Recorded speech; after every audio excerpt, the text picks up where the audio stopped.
The topic is Spellbound in Early Childhood Education, and we're talking to the author of Spellbound, Miss Mary Williams.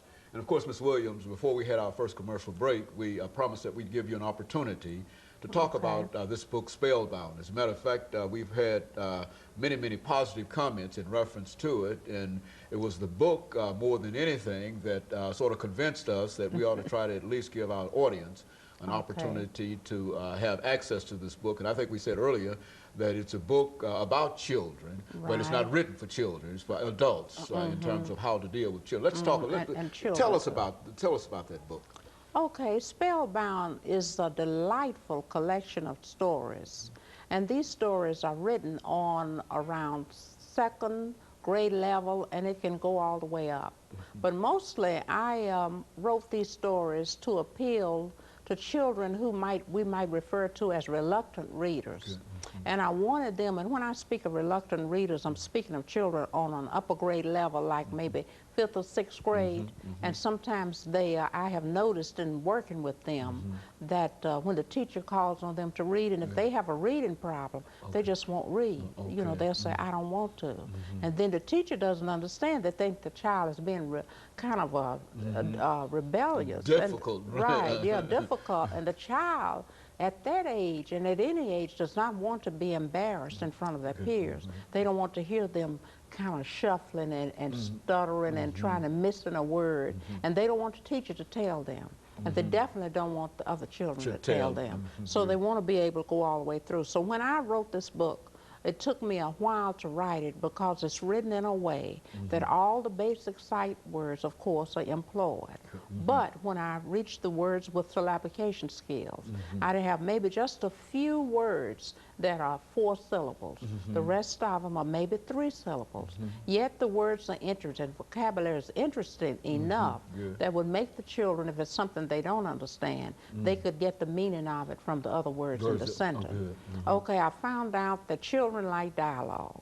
So with me being in drama, I have a lot of dialogue, and I'm good with the dialogue.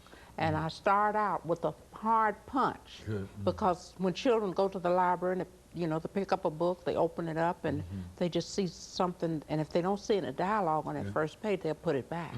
But if they see something that's really catching right at the beginning of the story, then they'll go on and read the story. Now, the stories I have within Spellbound, you wonder why it's called Spellbound. Spellbound is not only do you have stories that are incorporated, that are more or less mystifying, but you also, I use the fact that I could use storytelling to spellbound the kids in a way that they would learn. So these stories are written in such a way that the children will use the same technique and be able to grasp exactly what the stories are saying. I have tried most of these stories out because I'm a storyteller.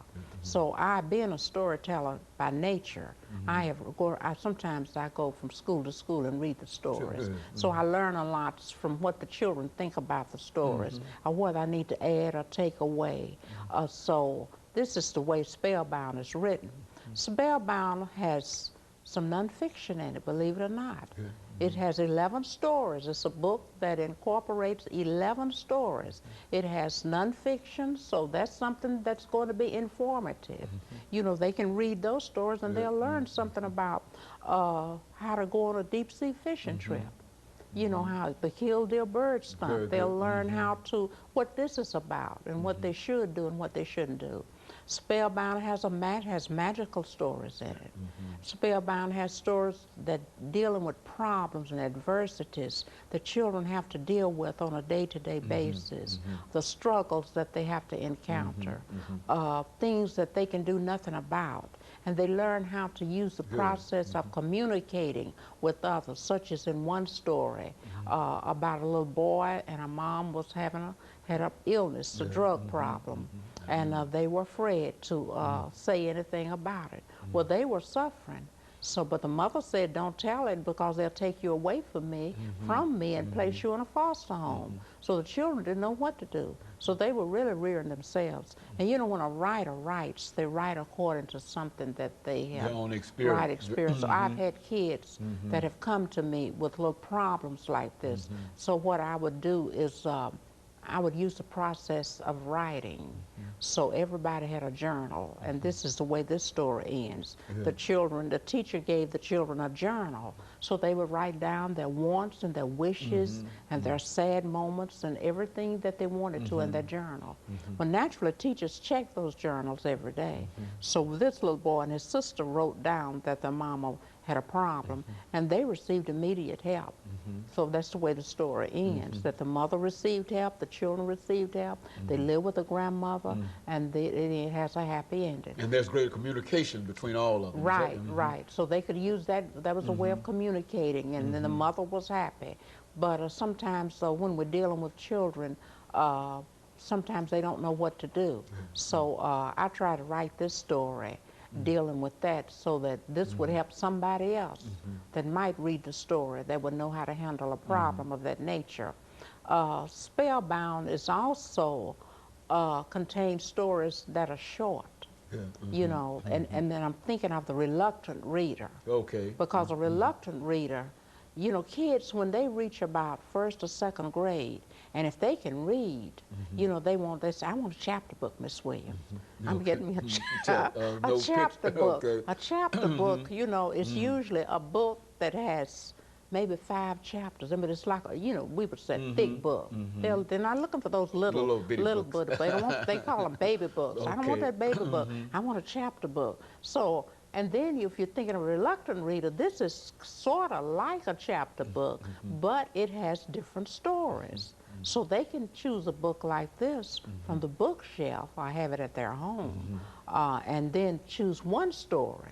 So if the teachers, and I'm trying to get this book incorporated in the school system. Good, okay. So if the teachers use this as a supplementary book, then when she brings her little children around her in the circle, and then she calls on a child that may have a reading problem, then he can choose a short story and go right through it without having to stumble and, you know, and the kids trying to punch him and tell him. And that builds up confidence. Yeah, that builds up confidence. And plus they remember what they're reading because everything in there is really high interest information. One is about a 15-year-old that received her driver's permit, license or permit, I think it was permit, and she was not supposed to go in a car. So see a child, an adult would read that.